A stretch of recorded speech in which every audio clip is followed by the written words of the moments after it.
Bonsoir à tout le monde. Le temps que voilà, je vois qu'il y a encore des personnes qui arrivent, le temps de régler des petits problèmes techniques, il y en a toujours, hein, les aléas du direct, comme dirait l'autre. Voilà, donc on va attendre un petit peu. Moi, je vais présenter donc l'association. Alors, il y a beaucoup de personnes qui étaient venues la dernière fois. L'association Graines de Parents.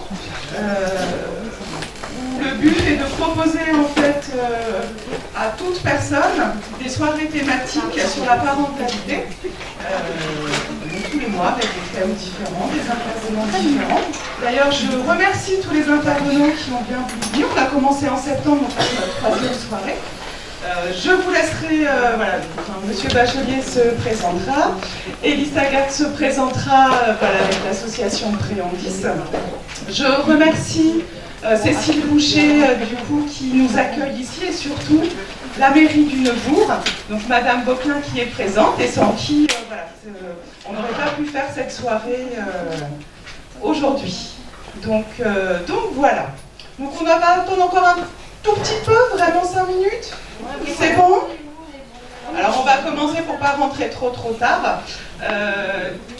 Donc j'avais prévu ce soir que Élise vous présente l'association, vous présente les différents 10, elle va vous expliquer ce que c'est.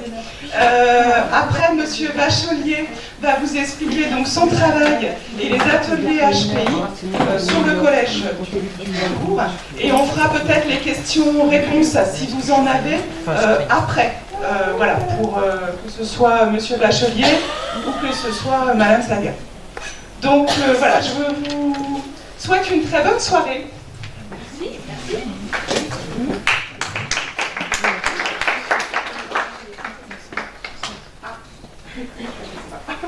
Merci. Alors, Monsieur Bachelier a l'art de dire depuis tout à l'heure, tout est simple. Quand on veut, on veut. Regarde, c'est de la magie. Voilà. Mais là, c'est pas ma faute si t'as plus rien. Si je casse tout le diaporama, vous savez à qui on s'en prend ce soir. Alors, je me présente. Je suis Élise Sagat. Je suis présidente de l'association Préandis 276. C'est une association qui a 4 ans, et vous avez vu ce lapsus, c'est une mini-entreprise. On a commencé à 3 mamans, en se disant, en fait, mon enfant est différent, et j'ai personne qui m'aide ou qui me donne des renseignements. Et ça me dérangeait énormément. Parce qu'en fait, je suis, comme peut-être certains d'entre vous, j'ai la chance d'avoir une petite fille extraordinaire. Elle est formidable. Mais seulement, elle a une petite chose qui fait sa différence. Elle a un trouble du langage, une dysphasie. Monsieur Bachelier, mon logo ne correspondait pas à ça. Ouais, mais là, moi je sais pas. Mon logo est c'est pas grave, on va faire autrement. Et donc cette petite fille différente, en tout cas, m'a fait connaître. J'ai eu cette chance, et je le dis haut et fort et avec tout le sourire et vraiment avec tout mon cœur, de découvrir le handicap grâce à elle. Et ça a été le plus beau cadeau. Ça m'a appris la tolérance. Ça m'a appris aussi de voir les choses différemment. J'étais un petit peu psychorigide, on dit, avec beaucoup de choses. J'avais décrété que mes enfants seraient forcément parfaits, c'est les miens, comme beaucoup d'entre vous. Eh bien non, cette fois-ci, sa différence, en tout cas, c'est devenu une perfection. En tout cas pour moi. Voilà. Alors cette association, je vais continuer pendant que M. Bachelier est en train de tout me régler. Vous avez la chance, monsieur Bachelier, en tout cas, de avoir le cheveu. Ouais, ça y est, parce que t'as de la chance, regarde, ça y est, ça fonctionne. Ah bah, tu veux, non? Voilà. Donc en fait, notre association intervient sur tout le département 27 et le département 76. Donc Préandis, tout simplement, précocité, handicap, trouble 10. Donc tout type de handicap, tout trouble est pris dans le cadre de notre association. On a créé cette association et on y tient, vous voyez cette formule, pour les familles d'enfants différents qui restent des enfants comme les autres. Pour nous, c'est très important. Moi, comme vous, certainement, vous avez des enfants et on aspire à tous quelque chose, c'est qu'ils soient heureux et qu'ils vivent leur enfance du mieux possible. Donc ce sont bien des enfants comme les autres. Alors voici notre présentation. Alors moi je suis au-dessus, mais c'est pas grave parce que ce qui compte c'est toutes les petites fourmis qui sont là. Alors on a évidemment des personnes qui s'occupent de la logistique, on a une page Facebook, une trésorière, une secrétaire, Nathalie. Et puis surtout je suis assistée par un vrai bon binôme qui est Marie-Annick Verdure, qui était en fait infirmière scolaire. Et donc et en plus sur le Neubourg, c'était son secteur. Donc c'est vrai que c'était important aussi d'associer les familles, mais aussi des thérapeutes, des personnes du terrain, des enseignants. On a énormément d'enseignants dans l'association, et aussi donc des familles, des thérapeutes, et puis des retraités parce qu'ils sont très disponibles. Donc on a fait tout simplement cette association, comme je vous ai expliqué, vous êtes certainement confrontés. Nous, on dit toujours que lorsqu'on a un enfant ou on a un diagnostic de différence, on commence vraiment à rentrer dans le parcours du combattant. En fait, rien n'est fait dans nos institutions pour simplifier les choses. Et c'est vrai, moi je le dis, et je le dis assez souvent, en fait, c'est le handicap de ma fille, c'est pas ça le vrai problème. C'est toutes les choses, les lourdeurs administratives qu'on m'impose pour que ma petite fille puisse avoir un minimum pour suivre une scolarité normale, classique, avec des enfants comme les autres. Alors, dans cette association, nous réalisons des stages d'habilité sociale, des cafés par an. Nous réalisons aussi notamment des conférences. Nous faisons des activités, le forum du handicap, et surtout on crée des groupes de parole. Donc ces groupes de parole, vous voyez, on intervient ici, mais ça peut être justement des cafés par an. On fait aussi des apéros par an, ce qui fonctionne très bien. Et donc en fait l'objectif vraiment c'est de déculpabiliser les familles parce que encore une fois on est tellement dans le stress de la différence de l'enfant qu'on en oublie tout le quotidien et qu'à un moment on peut aussi lâcher prise. C'est pas grave. En soi, on en sort, on peut avoir le sourire et tout va bien se passer. Donc les habilités sociales, on insiste énormément. Ces stages se font une fois par mois, c'est 1 à 2 fois par mois du moins, et les stages d'habilité sociale favorisent l'autonomie de l'enfant, surtout dans ses acquisitions scolaires. En fait, on insiste là-dessus, et ça, nous ne l'avons pas inventé. Nous sommes rendus dans le cadre d'un projet avec l'Éducation nationale au Québec. Pendant une semaine, on a été formés, en tout cas avec l'Éducation nationale, avec la MDPH de l'Eure, le département de l'Eure, et aussi des thérapeutes qui sont venus avec nous. On a tous pris notre valise et on a été se former pendant une semaine. Donc, dans cette semaine, des enseignants, puisque voilà. M. Éluard a permis aux enseignants du secteur de pouvoir partir avec nous et de pouvoir voir comment travailler. Alors, je vous rassure, nous n'avons pas fait de tourisme, nous n'avons pas eu le temps. Ce que nous avons vu, c'était très beau, mais surtout on a rencontré ce que l'on appelle chez nous la bienveillance. Mais on n'a pas du tout la même notion de la bienveillance et je peux vous assurer qu'on a peut-être beaucoup de réflexions à se faire ici. Et donc sur les acquisitions scolaires, nous avons rencontré des chercheurs. Et les chercheurs, qu'est-ce qu'ils nous ont dit ? Arrêtez de vouloir apprendre quelque chose. Des tables de multiplication ne restent qu'une poésie. C'est pas parce qu'on va apprendre une table de multiplication qu'on va comprendre la multiplication. C'est pas parce qu'on va apprendre un texte ou on va lire un texte, si on n'a rien compris, ça n'a aucun intérêt. Et donc, à un moment, il vaut mieux peut-être passer par des stages d'habilité sociale. Qu'est-ce que c'est ? Tout simplement, ça peut être une recette de cuisine. On travaille avec l'enfant, on a le droit de se salir. Et puis surtout, c'est pas avec les parents. Pour le coup, pour vous, parents, c'est un répit, et pour eux également. Ils sont pris en charge, ils vont faire des stages de cuisine, ils vont faire des loisirs créatifs, mais derrière, il y a toujours de la motricité, il y a de la lecture, des mathématiques. Et donc, des fois, ils reviennent et nous disent « ça y est, j'ai compris ». Et ça, pour nous, c'est des petites victoires. En plus, on est dans une activité ludique et sans compétition de réussite, en fin de compte. Donc, pour l'estime de soi, eh ben, ça fait beaucoup de bien à l'enfant. Et donc, ces stages, c'est vrai qu'on insiste et on dit toujours aux parents, n'essayez pas de savoir. S'ils ne veulent pas vous dire, c'est leur jardin secret. Mais s'ils ne veulent pas vous dire, c'est peut-être que finalement, ils ne s'y trouvaient pas si mal que ça. Donc, ils veulent toujours revenir, donc a priori, ils sont bien traités. Et puis en plus, on n'a jamais perdu aucun enfant. Non, tout à fait. Voilà. On a des grands sourires et des fois, ça vaut tout. C'est notre rayon de soleil sur notre matinée. Voilà, donc c'est le samedi matin, nous avons des locaux. Voilà, donc nos locaux, nous sommes situés au Tuy-Loison, à Thuy-Simé. Et donc, ce sont nos salles d'activité. Vous voyez, on a les jouets. Alors là, c'est au tout début de notre installation, donc c'était un petit peu, on va dire, sommaire. Et donc, ça y est, on est très très bien installé. On a beaucoup d'outils. On a travaillé avec Ikea, notamment, qui nous a offert du mobilier, des équipements. Voilà. Alors, nous allons venir au principal, les troubles 10. Qu'est-ce que c'est? Qu'est-ce qu'un trouble 10? Tout simplement un dysfonctionnement. Un trouble 10, c'est un dysfonctionnement durable, permanent. Ce n'est pas une difficulté. Et ça, c'est la première des choses à retenir. Vous n'avez pas de difficulté quand vous avez un trouble 10.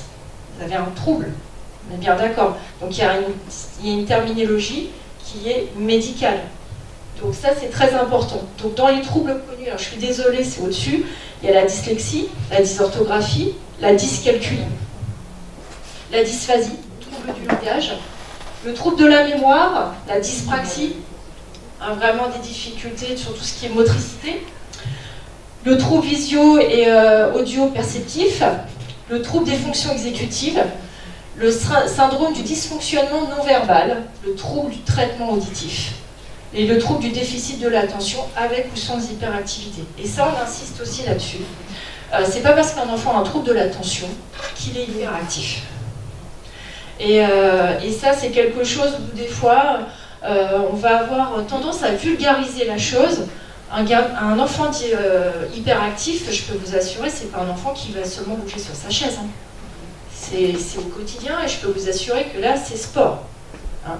Donc, et encore une fois, donc, il existe aussi des accompagnements qui sont possibles pour les enfants hyperactifs, mais en tout état de cause, j'insiste là-dessus parce que on a trop souvent des parents qui disent oui mais il est hyperactif. Non mais c'est pas parce qu'il a un trouble de l'attention qu'il est hyperactif, ça n'a. Et vice versa. Alors voici les fonctions cognitives, hein. Donc évidemment, qu'est-ce qui fait dans le cerveau? On appelle ça le tiroir à cerveau, vous voyez? Parce que dans le cerveau, il y a différentes sphères qui vont travailler l'attention, la mémoire, les fonctions exécutives, le langage, le calcul, les représentations dans le temps, les gestes.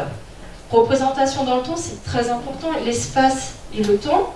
On peut avoir des enfants qui sont maintenant dyschroniques. Alors, je ne sais pas si vous avez déjà entendu ce terme, mais la dyschronie notamment, c'est un enfant qui ne va pas se repérer dans le temps. C'est un enfant qui va être réveillé à 3h du matin et qui aura fini sa nuit, vous non, mais qui, je vois sourire, je ne suis pas la seule, mais en tout état de cause, cet enfant, c'est pas un caprice, il a fini son temps de sommeil. Donc il est prêt à... Et donc lui, il est super open, et vous ne l'êtes pas. Voilà, le raisonnement, les émotions, très important. Encore une fois, ce sont des enfants qui ont développé vraiment des sens et au niveau des émotions, c'est vraiment quelque chose de très important. On dit toujours d'ailleurs des enfants 10, généralement travaillent énormément à l'affect, à l'estime de soi. Ils sont tellement contents de pouvoir compenser. Et donc, qu'on soit fiers d'eux, sincèrement, c'est une thérapie. Donc n'hésitez pas, encore une fois, à encourager et re-encourager. Et puis, la capacité à se connaître et interagir avec autrui. On a des enfants, justement, et des fois, c'est la frontière, entre guillemets, entre le trouble 10 et le trouble de l'autisme. C'est cette interaction qui peut être plus difficile. Voilà. C'est pour ça que des fois, on passe à côté de certains troubles, parce que et on est mis dans la masse. Si on prend par exemple le trouble de la dysphasie, on va le voir tout à l'heure, mais un enfant dysphasique, il est bloqué dans sa communication. Par autisme, par communication, c'est compliqué. En tout cas, dans les diagnostics, c'est très compliqué. Donc voilà, comme je vous expliquais, voici la sphère d'un cerveau. Et donc, vous voyez que vous avez les sentiments, l'air auditif, l'analyse de l'audition. Vous voyez, il y a différentes sphères. Donc là, c'était juste pour vous représenter, en tout cas, le cerveau. Voilà comment ça se représente. Alors, on va pouvoir passer au trouble 10. Donc les premiers, alors voilà, donc non, c'était sur les difficultés des troubles. Donc en effet, ce que je vous expliquais tout à l'heure, une difficulté ponctuelle n'est pas un trouble 10. C'est pas parce qu'il n'a pas compris la leçon de maths qu'il est dyscalculique, hein, d'accord? C'est permanent, vous voyez? Donc persistant et permanent. Amène l'enfant à subir des échecs répétitifs. On a souvent ces enfants justement qui l'estime de soi a été quand même pas mal impactée. Tu n'as pas su faire. Et quand on arrive avec quelque chose où tu n'as pas su faire à longueur de journée, et ben l'estime de soi, c'est terrible. Et ce sont des enfants généralement qui commencent à faire des phobies scolaires. Donc voilà, donc là, ce petit logo, je suis désolée, on fera passer certainement le diaporama autrement. Donc en fait, c'est juste pour expliquer les différents troubles. Qu'est-ce que c'est exactement? Mais on va le voir tout en détail. Cette affiche, l'affiche qui était là juste avant, c'est une affiche que si j'étais ministre de l'Éducation nationale, ce que je ne suis pas, j'imposerais d'afficher cette affiche dans les salles de classe. Elle est très importante, on peut remettre dessus. Elle est téléchargeable sur Internet. Et en fait, ça explique qu'est-ce que c'est dans la classe, un trouble 10.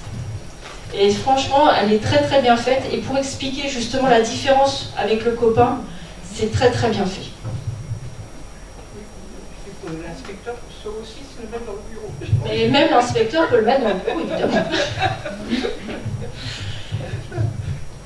40% des enfants qui ont des troubles 10 ont des troubles des apprentissages, ont plusieurs troubles des apprentissages. C'est lorsqu'on va vous dire que votre enfant est que dyscalculique, il y a un problème. Il ne peut pas être que dysgraphique. C'est pas possible. Ça part toujours des 10 sensibles. On va parler de la dyslexie, et quand vous êtes dyslexique, tout va descendre. D'accord? Sur la dysphasie, si vous avez un trouble du langage, comment pouvoir écrire, parler votre langue que vous ne pouvez pas utiliser. D'accord? Ces troubles sont invisibles. Moi, je voudrais rappeler seulement, parce que c'est vrai que c'est quelque chose qui me tient à cœur. Moi, on me disait toujours, hey, t'arrêtes de parler de ta fille comme si elle avait un handicap, ça se voit pas sur elle. Bah ouais, ça se voit pas sur elle, mais ça n'empêche pas qu'elle l'a pas. 80% des handicaps sont invisibles. Et c'est pas parce que c'est pas marqué sur le front que ce n'est pas là. Et c'est vrai que dans notre société, c'est un gros problème en fait. En réalité, le handicap invisible, il n'est pas pris à la mesure parce qu'après tout, ça se voit pas. Qu'est-ce que vous allez vous plaindre? Il n'y a pas de fauteuil roulant, il n'y a pas de canne, c'est quand même pas dramatique. Non, non, mais on est en train de parler d'un handicap qui est réellement handicapant, qui au quotidien, c'est compliqué. Et ça, c'est quelque chose que nous travaillons énormément et on a beaucoup travaillé auprès des instances au niveau de l'éducation nationale notamment, pour bien rappeler qu'un trouble, un handicap invisible est un handicap à prendre au sérieux tel que les autres. Donc, deuxième affiche à installer obligatoirement. Au quotidien, comment ça se passe? Alors moi, je ne sais pas chez vous, mais moi, je vais vous dire comment ça se passe. La mémoire, c'est compliqué. La multitâche. Alors moi, je ne sais pas comment, si vous avez des enfants avec des troubles 10, mais alors si je commence à lui demander lui donner deux informations en même temps, ça vous devient déjà compliqué. Au bout de la troisième, ça se termine en drame familial, évidemment, parce que vous aurez perdu toute votre patience. Les difficultés dans l'apprentissage de la lecture et des autres apprentissages. C'est vrai que ce sont des enfants où on voit déjà, c'est pour ça aussi que lorsqu'on vous fait faire des bilans, on vous dit « attendez le CP ». On attend le CP, pourquoi? Parce qu'il y a l'apprentissage de la lecture. Voilà. Et puis, c'est un enfant pourtant qui est volontaire. Et c'est ça des fois où on est peut-être passé des fois à côté. c'est pas parce qu'il aime pas l'école ou c'est pas parce qu'il a des mauvaises notes qu'il n'a pas voulu faire. Au contraire. Et puis dans l'exécution, il y a une fatigabilité qui est impressionnante. Nous, on a vu, on a travaillé avec des chercheurs au Québec qui nous disaient un enfant 10, à partir de 30-35 minutes en première activité, qui a déjà décroché. Donc comment peut-on faire pour justement l'aider à décrocher, parce qu'il en a besoin, mais comment on arrive aussi à le réintégrer dans le groupe. C'est pas parce qu'il décroche un quart d'heure. Voilà, qu'est-ce qu'il peut y avoir comme outil, en tout cas au quotidien, pour que ce décrochage puisse se compenser par la suite. D'accord ? Et pourtant, et celui-là, je vais d'ailleurs changer mon diaporama, je vais le mettre en gras. Ils ont une intelligence normale. Normale. Intelligent. Et ça, ce sont des gens qui sont intelligents. On vous montrera tout à l'heure tous les 10 connus. Je peux vous assurer qu'ils n'ont pas raté leur vie. Hein. On a Walt Disney, il n'a pas raté sa vie. Bill Gates, c'est dyslexique, il n'a pas raté sa vie. Encore une fois, ces personnes-là sont très performantes. Et d'ailleurs, j'ai envie de vous dire, sont plus performantes des fois dans certaines entreprises parce que justement, ils ont tellement eu de difficultés dans les apprentissages au tout début qu'ils vont rattraper dans le temps les autres. Parce qu'ils ont une cadence de travail qui est 3 fois plus importante. Et c'est ça, en fait, leur valeur ajoutée. Et puis, encore une fois, je le disais, ils sont courageux. Et les compensations, il faut absolument que ce soit du visuel. Je pense que vous êtes dans une école élémentaire. N'hésitez pas, en tout cas, à mettre des pictogrammes. Ce sont des enfants, généralement, où si vous leur donnez un texte, ils vont commencer déjà par être rouges comme une pivoine. Ils ne vont pas avoir passé 2 mots qui vont commencer à bafouiller. Alors que finalement, avec des pictogrammes, ils auraient compris cette leçon. Donc n'hésitez pas, en tout cas, ce sont des compensations qui existent. On appelle ça les cartes mentales. Alors voilà, c'était un jeu que je voulais vous faire. Peux-tu aller me chercher le stylo bleu qui se trouve à gauche de l'étagère verte? Alors, je répète la question, peux-tu aller me chercher le stylo bleu qui se trouve à gauche de l'étagère verte? Alors, vous allez avoir à 95% un stylo bleu qui va arriver. D'accord? Ensuite, vous allez avoir un enfant qui va vous dire « Mais comment ça se fait et l'étagère, c'était l'étagère verte ou le stylo qu'il fallait que j'aille voir ?» Et puis, vous voyez, il est en train de réfléchir. Là, on est en plein sur la démarche de la multitâche. Il faut arrêter d'avoir des consignes, il faut que les consignes soient claires. Court, court, court. Tu entoures en bleu ton sujet, il ne doit pas y avoir une autre tâche. À la ligne, tu souligneras le verbe. Mais pas tout en même temps. Parce que là, c'est impossible. Vous l'avez déjà perdu que sur la consigne. Et là, c'est... Plus la phrase est longue, moins il retiendra l'élément principal. Alors cette question, on a fait exprès, nous on l'a testé sur nos enfants. On n'a aucun qui a ramené ce qu'il fallait. Voilà. Ou il va nous faire redire parce qu'il voilà. Ou alors, et quand je suis arrivée, et c'était quoi en fait que tu voulais? Voilà. Alors c'est vrai, on est tous pareils, on est dans cette ère en tout cas de vouloir tout faire très rapidement. Mais en effet, déjà, article 1er des parents 10, apprenez la patience. C'est la consigne courte. Alors les dyslexies. Les dyslexies, il y a plusieurs dyslexies. Vous avez la dyslexie phonologique. Et puis la vision intentionnelle et la mixte. Alors, en fait, au quotidien, qu'est-ce que c'est? Difficulté de compréhension dans la lecture. D'accord. La lenteur. D'abord, je ne sais pas si vous êtes concernés, moi généralement, on vous dit il est gentil, il a de bonne volonté, mais il est lent. Oui, il est lent, mais il a besoin de cette lenteur. La gestion du temps. Matin, midi, soir. Moi, j'avais une spécialiste à la maison qui, en fait, à 14h, on me demandait s'il fallait faire le repas du soir, ou alors elle ne savait plus déjà si elle avait été mangée à la cantine ou pas. Voilà. Ça, on est en plein sur des enfants, justement, qui ont des dyslexies. Comment je me repère dans le temps?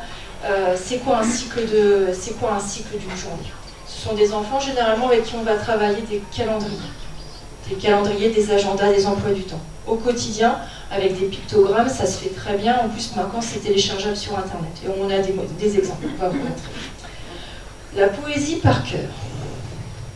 Alors, Je ne sais pas s'il y a des enseignants, si je sais, il y a des enseignants. Adapter la poésie. C'est pas grave, Jacques Prévert ne vous en voudra pas s'il apprend une strophe, qu'une poésie, où de toute façon ça va être une catastrophe, et au-delà de ça, encore une fois, vous aurez un drame familial. Soit vous l'aurez appris avant l'enfant, ou au mieux, au pire, ça va se terminer en pleurs. Et adapter ce que vous demandez à l'enfant.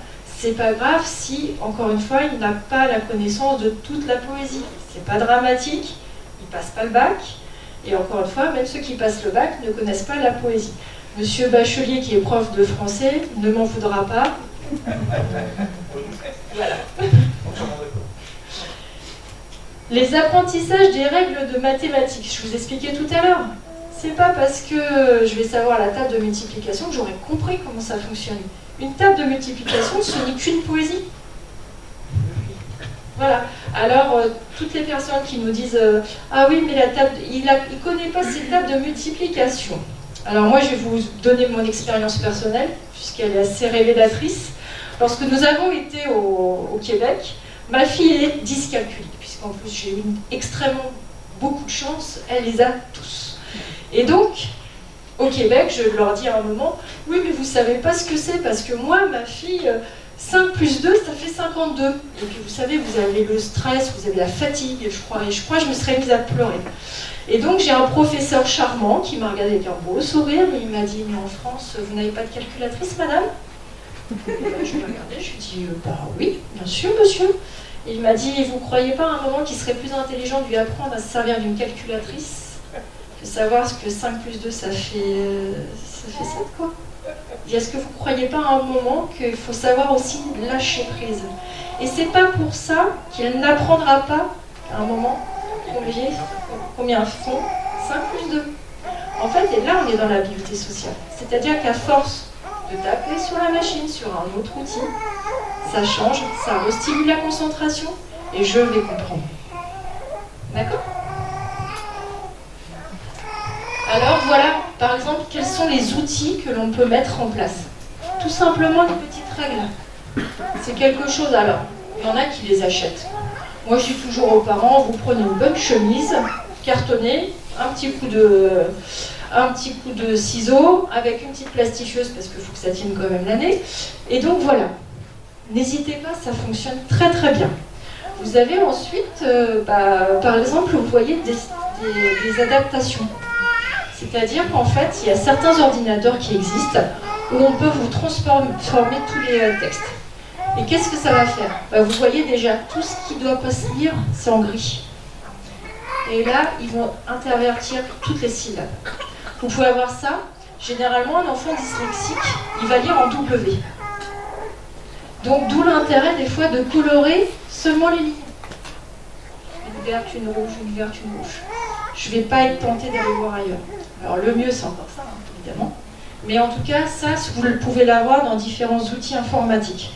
Quand il y a des adaptations, généralement, on propose ces outils-là. D'accord? Et pensez à aérer la feuille, surtout. Pas serrer les cases les unes Voilà. les autres. Pensez à bien mettre des interlignes et aérer le plus possible pour que l'enfant puisse se repérer. Et ça se comprend, hein. Encore une fois, plus vous allez avoir des petits textes espacés, moins des lignes espacées, moins vous allez être tenté d'aller voir en W. Et pour vous, ce serait la même chose.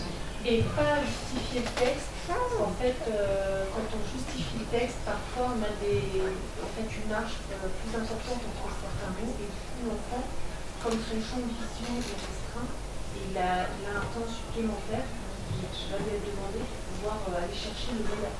Voilà, donc je répète parce qu'apparemment au fond on ne t'entendait pas, Nathalie, qui est aussi donc, notre secrétaire de l'asso, et donc surtout ne pas justifier les textes. C'est pas grave, c'est moins beau, mais en tout cas ça fonctionne beaucoup mieux, donc c'est le principal. Donc ça, et surtout éviter tout ce qui est image. On ne mélange pas le texte et les images, alors ça c'est un fiasco complet. Il y a trop d'informations. Il faut que je lise un dessin, il faut que je lise des lettres. Et ça se comprend en fait en réalité. Mais c'est vrai que en plus on aurait tendance des fois à vouloir le faire en pensant faire bien. Et non, pour les enfants dyslexiques, c'est pas du tout possible. Une carte de géographie, je ne vous dis pas avec les annotations, l'enfant ne voit pas la moitié des choses. Il ne se repère pas. Et puis après, vous avez cette fameuse dysphasie. Alors cette dysphasie, va travailler surtout sur le langage oral. Comment je me présente. Ça peut être un enfant qui va utiliser un mot qui ne va pas du tout correspondre à ce qu'il veut dire. Par exemple, je vous ai mis une chaise, j'ai besoin d'une table pour m'asseoir. Il a compris qu'il fallait une chaise. Il va restituer la table. On est dans la dysphasie. On a par exemple des enfants qui vont avoir vraiment un problème, vraiment pour articuler, qui ne va pas parler. On va lui dire « Oh, Eddy, t'as fini avec ton langage de bébé ?» Non, si ça dure, il y a quelque chose d'autre. Moi, c'est vrai que moi, la première, je m'étais dit « Elle est un peu feignante ». Et puis finalement, non, elle n'était pas feignante, en fait, c'était une dysphasie. On s'en est aperçu fort heureusement de bonne heure, mais ce qu'il faut savoir, c'est que les enfants dysphasiques ont les connexions, en fait, à partir de 7 ans, les compensations se font beaucoup plus difficilement. Donc c'est quelque chose que, ayez vraiment en tête, on dit, on le répète dans le cadre du Québec, 30 mois, 30 mots. Voilà. Si votre enfant a 30 mois, je vois qu'il y a un petit bébé, maman, je vous dis, 30 mois, 30 mots. S'il n'y a pas les 30 mots, on se pose la question, on consulte. C'est très, très, très, très important. Et puis, il y a cette partie donc, de production, mais aussi de réception. Évidemment, c'est un enfant qui ne va pas bien parler, donc il ne peut pas bien comprendre non plus. Et ça se comprend, encore une fois, quand on ne parle pas sa langue maternelle, on ne peut pas la lire, on ne peut pas l'écrire, on ne peut pas la comprendre.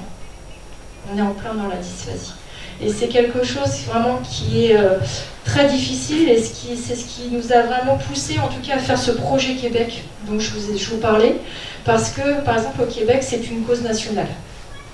C'est-à-dire qu'en fait on s'est rendu compte, dans le cadre des plans autistes, on peut se retrouver avec des enfants qui ont justement une dysphasie, qui vont avoir un diagnostic d'autisme.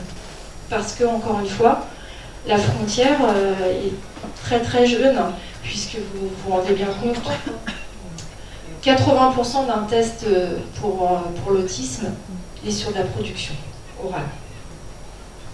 Compliqué. Voilà, alors évidemment, après vous avez la dyspraxie. Alors, je suis désolée, vous ne voyez pas la petite tête du bonhomme. C'est pareil, donc ça, ce sont toujours des affiches que vous avez sur Octoys et qui sont téléchargeables sur Internet.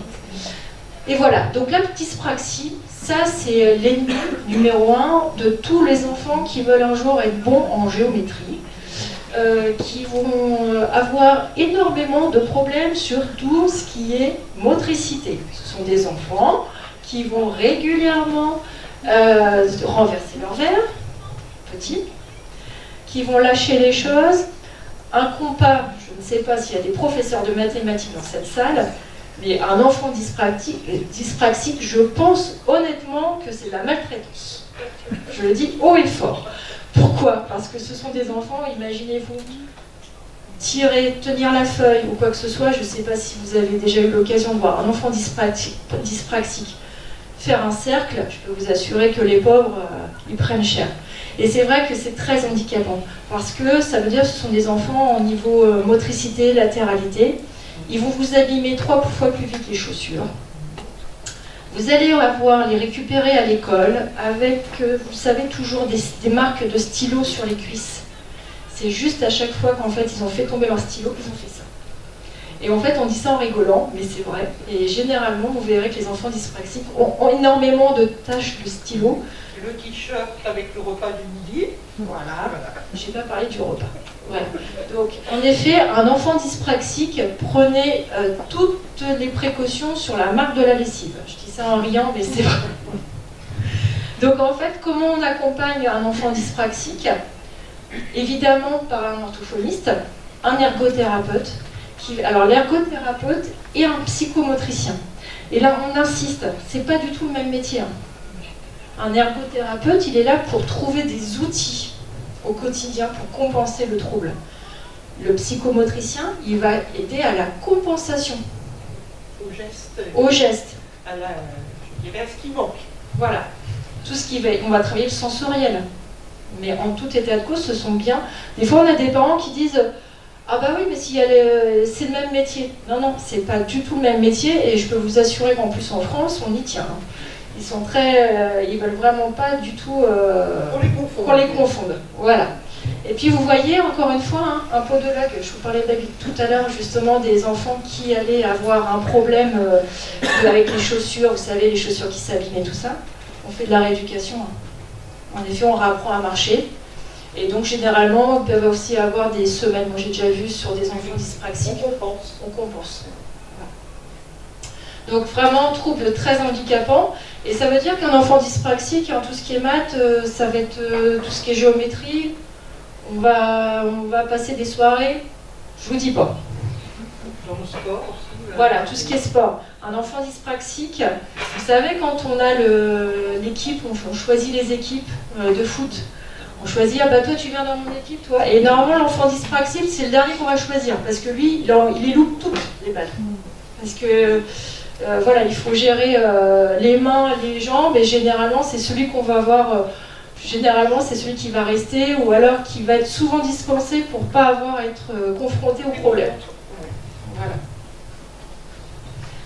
Alors justement, hein, voilà, la dyspraxie, donc difficulté d'acquisition mais stable et demande une grande attention, donc provoque une fatigabilité. Encore une fois, on parle toujours de la fatigue. Hein.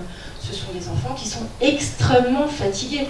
Il y a une telle concentration pour rester debout, pour pas bouger, pour pas trébucher, pour bien tenir mon stylo. C'est vraiment, c'est un sport à part entière. Plus le handicap à la maison par rapport à s'habiller avec Voilà. un bouton. Alors oui, alors vous avez aussi, c'est les enfants dyspraxiques, l'apprentissage du vélo va être très tardif. Et s'il n'est pas tardif, je vais vous dire, marquez-le dans les victoires. C'est très important. Vous allez voir, et Marie-Annick le disait très bien, et on le voit ici, hein, les boutons pour se rhabiller, ce sont des enfants en maternelle, on va dire, il ne sait même pas encore mettre sa fermeture éclair de son manteau. Comment ça se fait? Ou il ne va pas savoir mettre ses gants. Bah là, il faut juste se poser la question s'il n'y a pas une petite dyspraxie derrière. C'est ce qui va déjà mettre en colère le matin les parents parce que ça ne va pas assez vite pour s'habiller. Et puis après, il y a cette dyspraxie visio-spatiale, hein. C'est ce qu'on disait. Donc vous voyez, là, ce sont des feuilles à petits carreaux, et voilà ce que voit un enfant dyspraxique avec un visio-spatial. Donc évidemment, quand je vous parlais tout à l'heure de tout ce qui était géométrie, c'était compliqué, mais vraiment là, c'est ce qu'il voit. Alors, manipulation de ciseaux, généralement, il faut découper, c'est fou. Vous allez avoir des difficultés dans les apprentissages, inversion des lettres fréquentes, un visio-spatial, parce que vous voyez, il voit déjà mal les carrés, donc autant vous dire que le B ou le D, ça va être compliqué. L'utilisation de tout ce qui est motricité, puzzle, ciseaux, c'est pareil. C'est un enfant où justement il ne va pas savoir se repérer. Vous savez, dans les trous pour les puzzles, il va vouloir que ça rentre, ça part à droite, et lui il voudra que ça aille à gauche. C'est normal. Après, vous avez un très beau cadeau. C'est une dictée d'un enfant dysorthographique. Alors, un enfant dysorthographique a forcément une dyslexie. Alors, ça, c'est très important. Et voilà. Donc, en fait, ce sont des enfants qui ont une réelle vraiment difficulté sur tout ce qui est orthographe, que l'on voit après, puisque, encore une fois, je vous rappelle que les troubles 10 sont nés comme ça, mais donc on vieillit avec un trouble 10. Alors des fois, évidemment, il y a des compensations qui se font, mais on peut se retrouver des fois en tant qu'employeur, en tant que recruteur, à retrouver des CV. C'est un peu compliqué, mais c'est un réel trouble. Et généralement, on a des fois aussi des parents qui se rendent compte de leurs troubles quand ils ont fait diagnostiquer leurs enfants. Et ils disent, ah, je comprends mieux. Voilà. Et donc c'est vrai que tout ce qui est écriture, on met en situation d'échec l'enfant. Donc la dictée, on rétrécit la dictée, c'est pas grave, il vaut mieux une phrase, qu'elle soit bien et elle soit comprise, que d'avoir un texte, ça va être truffé de fautes. Vous, enseignants ou parents, vous allez passer 3 heures à le corriger, vous n'allez pas comprendre parce que du coup, évidemment, l'écriture va en prendre un coup. Et encore une fois, ça ne sera pas d'intérêt finalement. Donc il vaut mieux des fois savoir réadapter, on va dire baisser les ambitions, hein, évidemment, mais encore une fois, c'est pour la bienveillance de l'enfant. Il vaut mieux qu'il soit évalué sur un texte beaucoup plus court que d'aller là-dessus. Et puis un truc tout bête, hein, et ben, c'est les dictées à trous. Hein. Tout à fait. Et puis c'est pas la peine de déchirer la feuille et de lui demander de réécrire mieux, il n'y arrivera jamais. Voilà. Parce qu'il y a des enseignants qui font ça, mais il y a des parents qui font ça. Donc quand on a expliqué, stop, on arrête là et on trouve un outil ou des moyens autres, mais c'est pas la peine. Ce sont des enfants qui sont dysorthographiques toute leur vie. Ça ne leur empêche pas de réussir leur vie scolaire et professionnelle. Par contre, il faudra mettre des aménagements pour les examens, parce que souvent ce sont des feuilles qui sont illisibles pour les correcteurs. Donc pour ne pas les pénaliser, souvent on met un tiers-temps et on met des dictées à trous, des outils autres.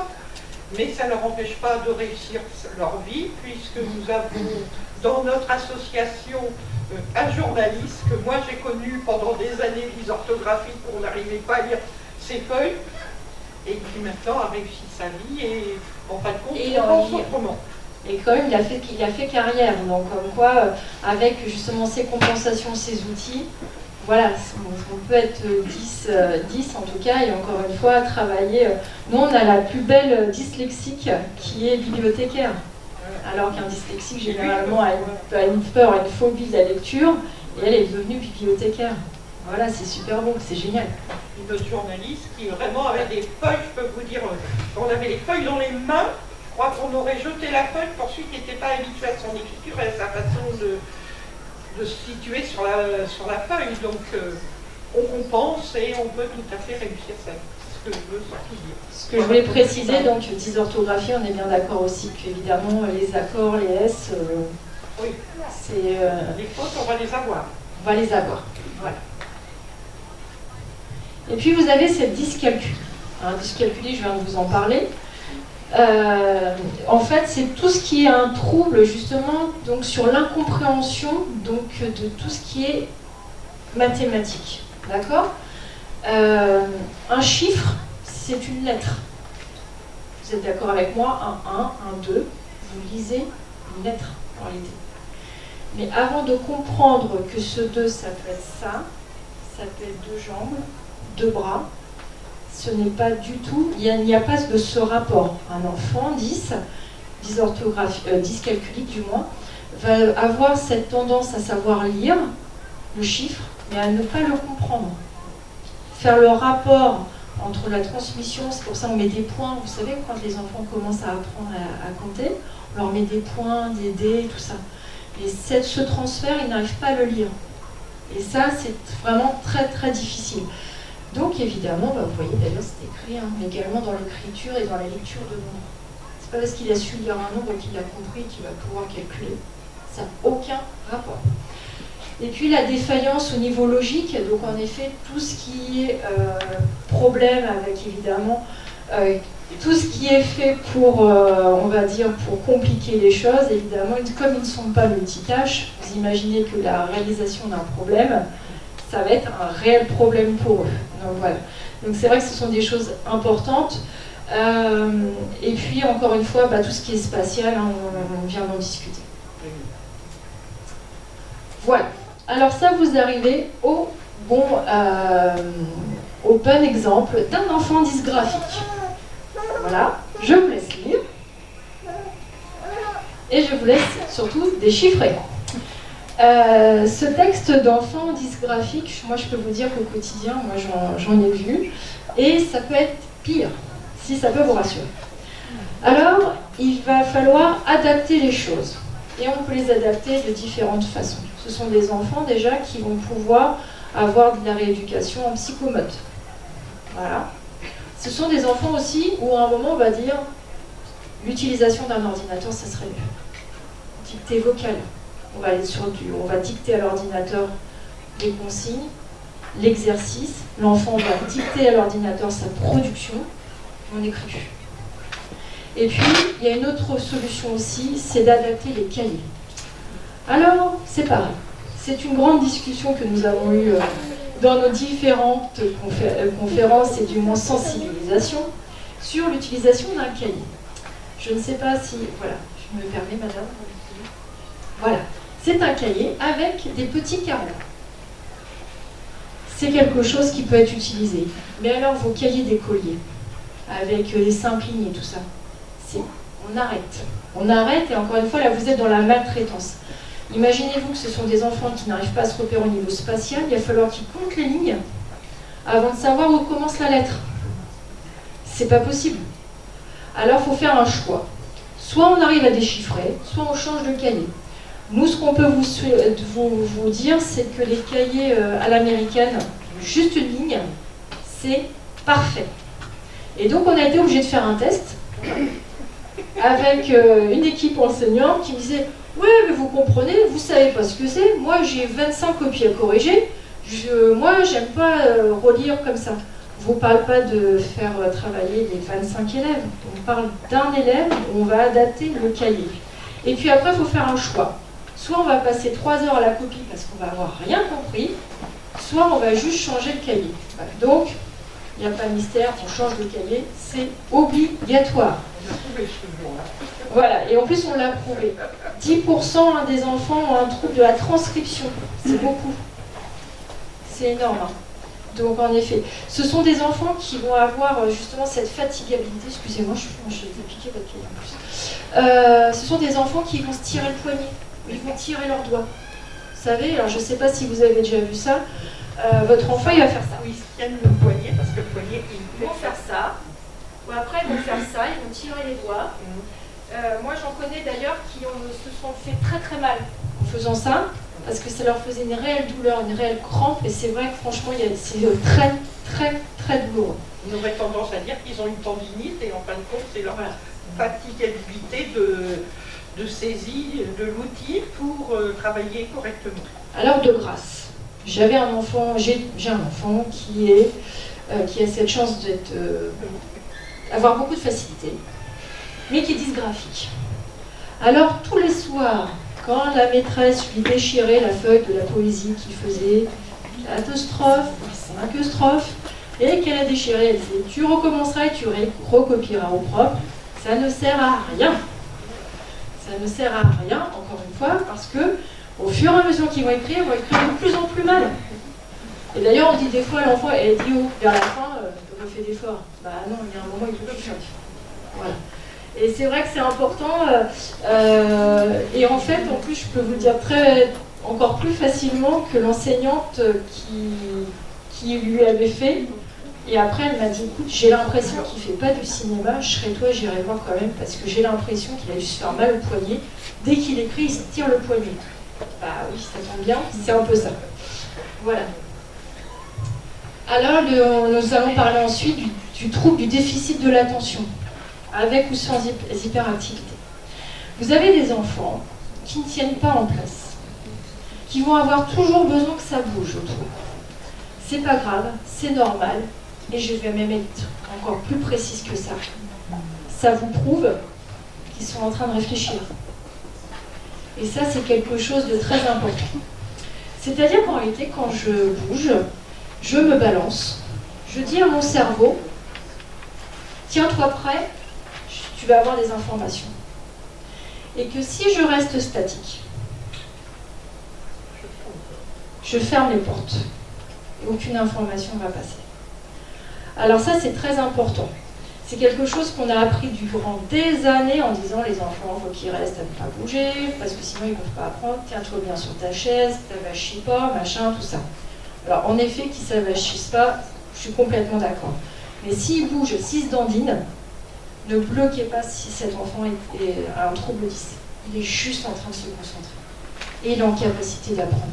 Moi, j'avais un neuropédiatre qui m'avait dit, si votre fille, pour qu'elle apprenne, elle est obligée de prendre son vélo, de faire tout à cloche-pied, vous prenez une chaise, vous vous mettez assise, et vous allez passer votre soirée, vous allez avoir le tournis, mais elle sera en train d'apprendre. Et je peux vous assurer qu'on a fait des soirées où elle tournait avec son vélo sur la terrasse, moi assise, et on récitait les poésies. Et ça rentrait. Si vous êtes dans la cuisine, laissez-la tourner et réciter avec elle la leçon, ça marchera. C'est quelque chose, et c'est pas parce qu'on va bouger pour apprendre qu'on est hyperactif. Aucun rapport. Alors, il y a des outils, parce qu'évidemment, c'est très fatigant, on va pas se mentir. Vous allez vite avoir le tournis, l'enseignant, ça va vite l'énerver, et à juste titre, parce qu'encore une fois, lorsqu'on a un enfant 10, on a aussi 25 autres ou 26 autres enfants dits classiques, mais qui ont aussi des besoins, donc évidemment, c'est très difficile. Alors, il existe des galettes de chaises. Je n'ai pas d'action chez Decathlon ni sur Amazon. Et vous avez des sortes de galettes. Vous allez pouvoir asseoir l'enfant dessus. Et ce principe, en fait, il va pouvoir faire un système de balancier. C'est discret. Ça se glisse dans le cartable. Comme ça, on ne se moque pas avec les copains. Surtout quand on arrive au collège. Et ça va l'apprendre, ça va stimuler sa concentration. C'est un outil tout simple. Ça coûte 15 €. Voilà. Des fois, on cherche compliqué. Revenons à des choses simples. Voilà. Il existe aussi beaucoup d'autres outils qu'on va pouvoir vous expliquer tout à l'heure. Vous avez notamment les gros coussins, vous savez, les gros ballons de gym. Alors nous, par exemple, dans notre association, les enfants savent bien, le ballon de gym, alors on ne joue pas avec, on ne joue pas au foot, mais par contre, on va s'asseoir dessus. Et donc, dans certaines écoles, d'ailleurs, il n'y a plus de chaises. On appelle ça les classes flexibles. Vous avez certainement entendu parler. Donc, il y a un programme, par exemple, sur l'école du Tué d'Oison, où il y a eu 7 classes qui ont été transformées en classes flexibles. L'enfant qui veut avoir une chaise, il prend une chaise. L'enfant qui veut avoir un ballon pour s'asseoir, il prend un ballon. Et ça, je parle au niveau aussi des élus, ça coûte beaucoup moins cher. Une chaise d'école, Madame Bauclin, c'est 50 €. Alors qu'un ballon, c'est 15 € de bonne qualité. Voilà, donc c'est tout ça pour dire que des fois, en fait, on sensibilise aussi les élus et ils nous disent toujours « oui, mais c'est une question d'argent ». Et non, justement, nous, au quotidien, on travaille justement sur tous ces outils, on les teste. Et donc, on propose aussi aux collectivités, notamment, de pouvoir mettre à disposition ce matériel pour les enfants. On a été venir à stand à Decathlon, justement, pour faire découvrir un peu tous ces outils qui existaient et qui pouvaient tout à fait s'adapter au quotidien des familles et au quotidien des écoles. Travailler autrement, en bougeant. Un pédalier sous un bureau peut permettre à un enfant de se concentrer sur sa feuille et sur sa table. Et nous, on l'a testé. Alors, le pédalier, c'est vrai, alors ça ne fonctionne pas. Alors, ce qu'il faut savoir, ce qu'on vous dit là, ce sont des outils. Mais maintenant, on ne vous signe pas en bas de la page que ça va canaliser. C'est-à-dire qu'en fait, il faut tester. Donc, on n'investit pas pour rien. Hein, parce que, après, sinon, ça va finir à la foire à tout ou au fond de la cave pour rien. Il ne faut pas hésiter. Donc, en fait, un trouble donc, de l'attention sans hyperactivité, j'insiste bien. L'incapacité à retenir son attention sur une tâche précise plus de 15 minutes. Passer 15 minutes, c'est fini. Là, on a fait le bout du bout. D'accord ? L'incapacité aussi à résister aux distractions. Il y a l'oiseau qui passe. La mouche qui vole. La mouche qui vole, c'est quand même pas de sa faute, c'est la faute de la mouche. Quoi. Alors, à un moment, il faut aussi remettre le responsable en face de ses erreurs. La mouche, elle est passée et paf, le crayon est tombé. Ah bah, c'est foutu. Là, on sait qu'on les a perdus. La capacité aussi à achever une tâche jusqu'à son terme. Bah oui, en effet, ce sont des enfants, généralement, ils sont tellement fatigués, ils n'arrivent jamais à finir l'exercice. Et des fois, on va lui dire, dis, t'as pas fini ton exercice, t'étais pas un peu dans la lune? J'étais pas dans la lune, j'avais complètement décroché. Hein, donc c'est quelque chose qui arrive très souvent. Retenir les consignes qu'on lui donne, bon bah ça, je pense que je vous ai convaincu là-dessus. Incapacité à se concentrer sur une conversation. Ça va être une personne qu'on va pouvoir avoir un échange ensemble. Et puis à un moment, ça va partir sur carrément autre chose. Parce que du coup, la conversation, ça m'intéressait, mais un peu moyen. Donc du coup, moi, ça y est, je suis partie et j'ai déjà pensé à ce que j'allais faire dans la cour. Non, non, c'est pas qu'il se moque de vous, c'est quoi qui ne vous l'intéressait pas, c'est juste que, voilà. Ça a décroché. Ça a décroché, donc là, on arrête. Voilà, on sait que c'est le moment où il faut arrêter. Et puis à planifier, organiser ce qu'il fait.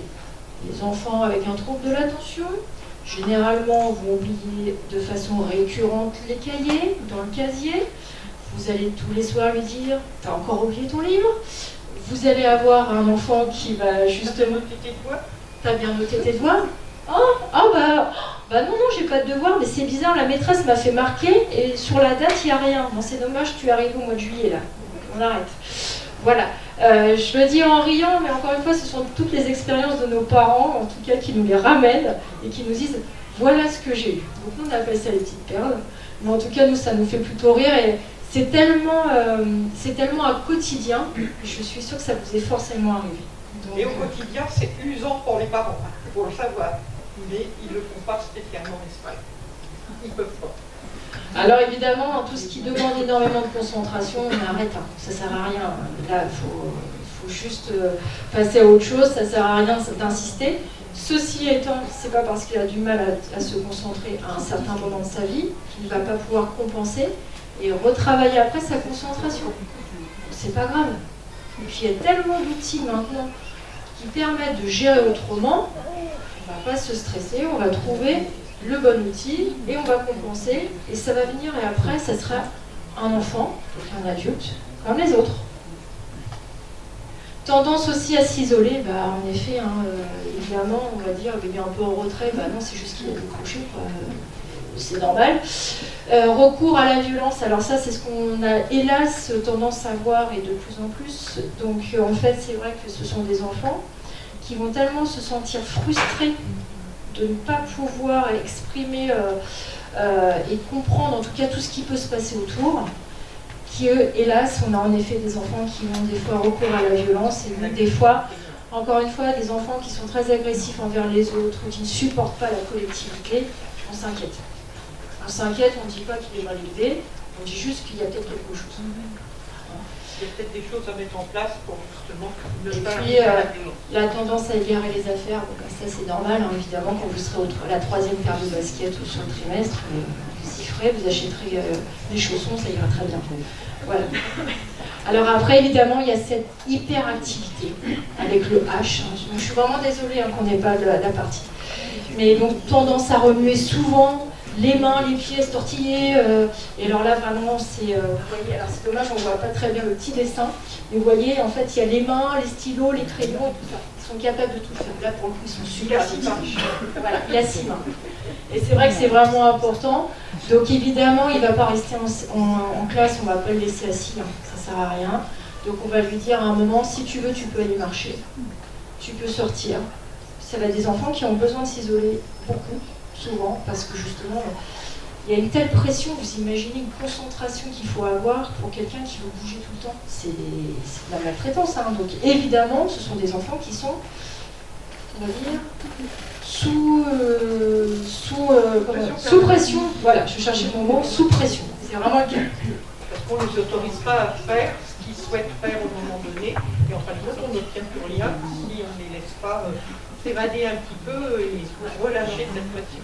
Donc les enfants hyperactifs, évidemment, vont avoir des facultés à devenir cascadeurs assez importantes, évidemment. Vous avez le bras qui va vouloir passer par la fenêtre de la chambre, qui va vouloir monter à l'arbre. Lorsque vous aurez passé toutes vos soirées aux urgences, on dira « Ouh, il y a peut-être quelque chose ». Et puis, donc, évidemment, il parle beaucoup, difficulté aussi à apprécier et à s'intéresser au jeu avec les autres. Parce qu'évidemment, en fait, ça demande une telle concentration que ça ne va pas. Voilà. Donc, c'est des enfants qui, justement, des fois, ont tendance aussi à jouer plutôt à la bagarre plutôt que sur un jeu très calme. Donc là, et puis on a cette partie d'impulsivité. On interrompt les autres trop. Donc évidemment, papa et maman sont en train de parler, c'est maman, maman, maman, et là vous lui dites, et je suis en train de parler, donc chacun son tour, et ne va pas le comprendre. Donc il va continuer. Donc forcément, vous allez vous énerver, mais non, c'est juste qu'il a, au niveau impulsivité, il a besoin de sortir tout de suite. Tendance aussi à imposer sa présence. Donc là, on a parlé aussi dans les conversations, dans les jeux. Donc généralement, en fait, ça va être un enfant justement qui va avoir qu'à un moment, on va le mettre en face de ses difficultés. Donc du coup, soit il va vouloir tout jeter dans le jeu. Donc voilà, on a des enfants où ils jouent à plusieurs au Playmobil, ils ont passé 3 heures à installer le jeu, le village, le machin, le truc, et lui, au bout de 10 minutes, il va tout mettre en l'air. Quand on ferait un travail en groupe, en petit groupe avec ces élèves-là, il faut savoir que pour lui, ça sera impossible. Alors après, difficulté à attendre son tour, évidemment, on a discuté. Caractère imprévisible et changeant, quand même. Et les sauts d'humeur, vraiment tout ce qui est sauts d'humeur, c'est très important. Ce sont des enfants vraiment qui, en fait, ont un rapport à eux-mêmes qui est très difficile. Ce sont des enfants qui sont mal dans leur peau. Alors des fois, sous leur prétexte, sur cette vision qu'ils ont, en tout cas, on a l'impression qu'ils sont très sûrs d'eux ou quoi que ce sont au contraire vraiment des enfants qui sont réellement en souffrance. Et vraiment, il faut faire très attention parce que ce sont des enfants vraiment qui sont prêts. Voilà, là pour le coup, je suis sérieuse. Tout à fait. Puisque dans un groupe, ils vont vouloir, par rapport à leur hyperactivité, s'imposer. Donc le groupe ne va pas pouvoir travailler, le groupe va plus ou moins le rejeter, et des fois, c'est des enfants qui sont complètement exclus du groupe. Donc des fois, il vaut mieux les laisser travailler individuellement qu'en groupe où on va le mettre en difficulté parce qu'il ne va pas être accepté du groupe dans le travail. Alors voilà, parce qu'il faut garder quand même espoir. Encore une fois, on peut le dire, c'est avoir complètement vraiment réussi sa vie. Et du moins, je suis sûre que vous en êtes convaincus maintenant. Et donc, Mozart était 10. C'est quand même... voilà, il a quand même fait des belles choses, on va dire. Léonard de Vinci, donc quand même, était 10. Vous voyez, Thomas Edison, hein, on peut ne pas être dyscalculique, mais en tout cas être 10 et avoir fait de belles choses. Voilà, donc vous avez Albert Einstein, Louis Pasteur. Donc encore une fois, ce que je veux vous dire, c'est que moi on a souvent, nous en tout cas à l'association, des parents qui arrivent en pleurant. Donc vous inquiétez pas, ça nous arrive avant vous. En disant, mais vous vous rendez compte, il y a le bilan et ils disent qu'il est dyslexique et on a l'impression que ça y est, il a raté sa vie. Non, il va faire des choses exceptionnelles. Et moi je dis toujours, ces enfants-là, ils vont pas faire des choses extraordinaires, ils vont faire des choses exceptionnelles, ils vont être extraordinaires.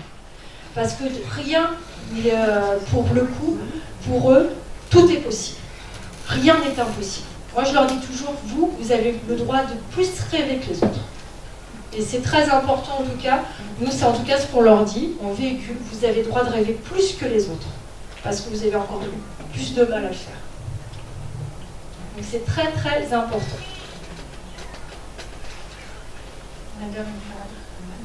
Alors la précocité, je le mets de côté parce que M. Bachelier va pouvoir vous parler donc, du haut potentiel. Nous, en tout cas, lorsqu'on fait une intervention, on demande toujours à notre public et pour vous, la précocité, c'est un handicap ou c'est une chance? Les deux, nous sommes là. Voilà. Il y a un très beau livre, cadeau ou fardeau. Cadeau ou fardeau, c'est quelque chose, et c'est vrai, encore une fois. Et nous, si on l'intègre dans préhandice, précocité, c'est pas pour elle. Franchement, c'est quelque chose de... Ça peut être un calvaire. Voilà. Beaucoup d'enfants 10 aussi sont précoces, sont au potentiel. Et c'est la grande contradiction de ces enfants. C'est une partie du cerveau qui dit « envoie-moi des informations » et l'autre côté dit « je ne comprends rien de ce que tu m'envoies ». Des enfants, sincèrement, qui sont en difficulté et qui le vivent très très mal. Souvent, ce sont des enfants qui, au collège, justement, pour M. Bachelier, là, va pas se contredire, qui vont essayer justement de rentrer dans le moule, c'est-à-dire qu'ils ne vont pas montrer qu'ils sont précoces et qu'ils sont, je dirais, qu'ils sont surdoués, parce qu'ils vont être rejetés des autres. Donc, ils vont essayer de se noyer dans le moule pour paraître comme tout le monde, et justement, même se dévaluer dans leur progression pour paraître inaperçus. Pour finir, je vous donne juste voilà, nos petits outils au quotidien. Les casques anti-bruit, ça fonctionne très très bien dans les cantines, notamment où c'est très bruyant. Les enfants 10 ont une hypersensibilité auditive. Généralement, ils ne supportent pas le bruit. On met un casque, c'est pas grave, il y a plein de copains qui l'ont au fur et à mesure. Et nous, on dit toujours, c'est pas parce qu'on met un casque qu'on est différent. Et généralement, on incite même à dire, laissez des casques à disposition dans les collectivités. Comme ça, si je le mets, parce que je peux aussi avoir ce soir quelque chose où la soirée s'est mal passée. Je suis un enfant classique, mais j'ai besoin à un moment de m'isoler, j'ai passé une mauvaise nuit, je peux prendre ce casque. Voilà. La galette de chaise, vous voyez qu'en fait ça se voit très très peu. Ce dont vous discutez tout à l'heure, la coussin dinaire. Je vous rappelle quand même dans les startups qu'on met que des coussins dinaires pour stimuler la créativité. Le pédalier. Donc ça, vous pouvez acheter le pédalier. Les pupitres pédaliers, c'est quand même quelque chose, une fortune. C'est franchement, c'est quelque chose de très bien sur le principe, mais ça coûte très cher. Alors que finalement, on remonte le bureau, on enlève le casier, et paf, on met le pédalier en dessous. Vous avez la règle roulante, et en fait, cette règle-là, elle fait le compas, elle fait tout en même temps. Donc ça, vous pouvez l'avoir sur Internet. Le cache-texte, l'hand-spinner, ça a été la mode à un moment, mais là-bas, c'était quand même que l'hand-spinner, c'était pour se concentrer. Et puis, vous avez l'ordinateur Hector, et donc, en fait, c'est un ordinateur qui est créé, qui fonctionne comme un enfant lisse. Donc, en fait, c'est ça l'intérêt, c'est un ordinateur avec qui nous, on travaille. Nous, on travaille beaucoup avec Hector, parce que c'est un réel outil pédagogique pour les enseignants, et surtout pour les enfants, il réfléchit comme ses enfants. Qui réfléchit des fois à l'envers, mais en tout cas, eux le comprennent, donc c'est le principal.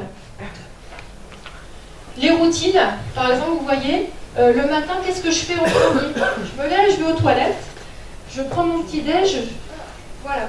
C'est quelque chose que vous pouvez faire au quotidien. Pour les enfants qui ont du mal à se repérer, on fait des routines. C'est pas grave, on leur met une petite fiche, on la plastifie, et donc au quotidien, on sait. Un enfant, généralement, peut avoir aussi ce problème en disant tu m'as mis les habits, mais tu ne les as pas mis dans l'ordre. Donc quand il va avoir mis le pantalon, il va vous dire ah bah j'ai le slip. Ah, comment on fait?